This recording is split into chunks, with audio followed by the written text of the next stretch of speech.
Good afternoon, everyone. I found this book, Where is God, in my library, and it was published in 1951. And the first chapter is called Where is God? It was another day of modern life and modern war. In a small church, a handful of devout men and women were gathered to worship God. From an airplane high above, a great bomb was released, like a diabolical contraption concocted in some unearthly infernal region afar.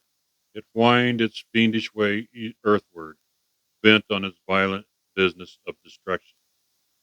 It was not an atomic bomb, with its surpassive explosive power and its alarming after effects, which might show up in generations yet unborn. It was not an unheralded rocket bomb descending faster than the speed of a sound. It was not a gas bomb, which, on explosion, would release deadly poison gases to make deep burns in the flesh, choke its victims to death, and linger for days to lure tardy, unsuspecting souls to suffering. Nor was it biological bomb packed with its germs of disease and terrifying plague. It was only a plain, ordinary, old-fashioned blockbuster. People knew just about how much damage it would do. When it struck the little church square on and went off in a thunderous explosion, the house of worship was practically obliterated. Experienced salvage workers knew that no ambulance would need to be called and no burial arrangements made for the erstwhile worshipers. The bomb had taken care of everything.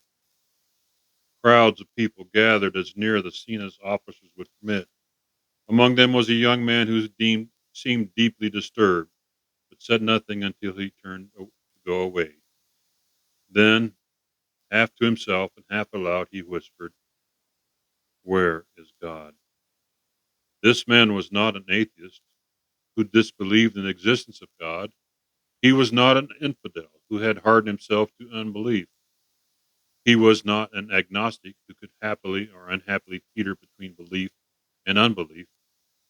He did not consider himself justly to be classed as even slightly skeptical. And when there stirred within his soul a strange mixture of fear and disappointment and rebellion at what he had seen, he gave but a spontaneous expression to that question which had come to the minds of unnumbered millions, who, who sincere, are troubled to know, where is God? Why does he not do something about the horrors attending life upon this earth? Why does he not manifest himself and destroy them which destroy the earth? Why does he not destroy all evil? The universal cry of distress. To Adam and Eve, God said, "Where art thou?" Modern man has turned away about to say, "God, where art thou?" Since the days of Adam, probably no human being ever reached the age of responsibility without being plagued with the question, "Where is the hand of a loving God in my life?" The bride of a few months, with her babe yet unborn, may weep in bitterness at the graveside of the man she loved more than life itself. An invalid mother of a large family of small children may suddenly be left alone to battle in apparent futility the brutal forces of life arrayed against her. Small children are rudely shorn of parental love and care, sometimes by cruel fate and sometimes by sordid sin. Lives are snuffed out by the powers of nature. Lightning strikes like flaming sword.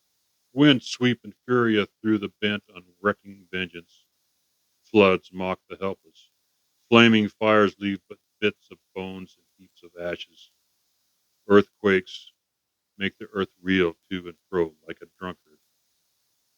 In 100 ways, man dies by the machines of his own invention. Thousands perish in the wrecks of trains, airplanes, ships, automobiles, by accident in the home, in the factory, and on the farm. And millions die or are mutilated in the ghastly business of satanic sacrifice. Modern war in earth and sky and sea. A strong man traveling in the sunlit path of the success sees his way seem turned sharply into the deep shadows he scarcely deemed existed. There in the darkness, a torturous load of almost unbearable sorrow is fastened upon the back of his struggling soul. Heavier than the sand of the sea is the sorrow that would seek to crush out the very spirit of life itself. In the agony of his calamity, the man cries out, "Let the day perish where I was born." Job 3:3. My soul chooseth death rather than life. Job 7:15. Job and Elisha, two of the greatest and most fearless men who ever lived, sought death as an escape from life. He who has not known such depths of distress may yet find sudden and intimate acquaintances with his unwelcome stranger and cringe under both the crude and refined forms of his pain and torture. Does the world have no compensating joys? Indeed.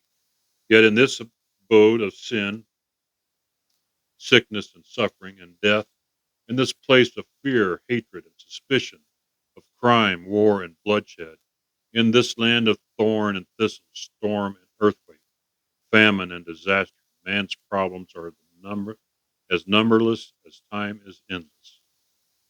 Invention of the atom bomb and the advancing discovery in the realm of destruction but extend the limits of disaster and make more universal and pitiful man's cry of distress. One is sharply reminded of the prediction made by the Jewish Messiah concerning men of our times, men swooning with panic and foreboding of what is to befall the universe. Luke 21:26. The universal cry for God. There is no question about man's cry of distress. The growing ranks of those whose troubles drive them to instant sanity or to the psychiatrist because of their fear of insanity are like a mighty army. Thousands seek to escape their troubles by committing suicide. The majority meet their problems and solve them, or live with them to the accomplishment of much complaining, or seek happiness through one or more of thousand hopes. Man's cry for God is as universal as life and trouble. Somewhere down under the burden of business and the load of care, beneath the lust of pleasure and sin, beyond the seeking for the gold and the power and glory, there is a lowly, hidden spot in the soul of every man from whence go forth eternal longings for the eternal God. Like a transmitter, this inner sacred station seeks to beam through to the creator of the universe. This desire for God has been called the God ache. Without question, it is universal among all races, whether white or black or yellow, red or brown, or any of the shades in between. The rich and poor, high and low, educated, uneducated, civilized and uncivilized, all know, or have known, their desire after God. The God ache. If there is a blank space in the heart of a modern man, it is, as Julian Huxley has said, a God shaped blank. The Apostle Paul described it, God hath dealt to every man the measure of faith. Romans 12:3. This faith is not only like a transmitter trying to break through to contact God, but like a delicate receiver sensitive to the message of God. The dime and the cricket. Charles Kellogg, the noted naturalist and musician friend, were walking together on Sixth Avenue in New York City amid the amphitheater throng and the rumbling, honking, clanging babble of noise and confusion. Suddenly, Mr. Kellogg stopped and unceremoniously brought his friend to a halt.